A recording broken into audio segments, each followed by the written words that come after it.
ঘন্টার ঘন্টা বসে আছে, ল্যাংটা মেয়েকে দেখে বেটা চক্ষু ঠান্ডা করে, কলিজা ঠান্ডা করে। ও জান্নাতে যেতে চায়, জান্নাতের মেয়ে ভোগ করবে। জান্নাতের মেয়ে অত সহজ? আল্লাহ তাআলা বলছেন জান্নাতের মহিলারা হচ্ছে, ওদের চক্ষু হবে লম্বা লম্বা টানা টানা ডাগর ডাগর চক্ষু।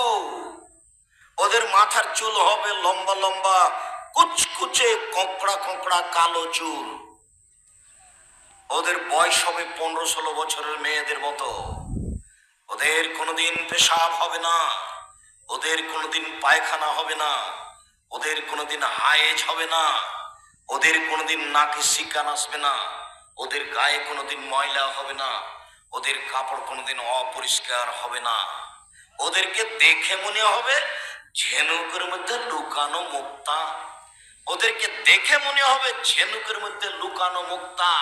আল্লাহ তাআলা চ্যালেঞ্জ করে বলেন, পৃথিবীর মানুষ শুনে রেখো, লামিয়াতুম সুন্না ইনসান কাবলা ওয়ালা জান, এত সম্মান দিয়ে আমি তাদেরকে রেখেছি, জিন কোনোদিন তাদের স্পর্শ করেনি, মানুষ কোনোদিন তাদের স্পর্শ করেনি। ওদেরকে আমি ঢেকে রেখেছি তোমাদের জন্য। জান্নাতের এই মেয়ে ভোগ করতে চান? ওই আস্কারা মাস্কারা পরানো মেয়ে, ল্যাংটা মেয়েকে দেখে, যে মেয়ে একেবারে জাহান্নামের দরজায় দাঁড়িয়ে আছে, সে মেয়েকে দেখে চক্ষু ঠান্ডা করে, কলিজা ঠান্ডা করে আপনি জান্নাতে হিসাব করছেন? সহজ নয়।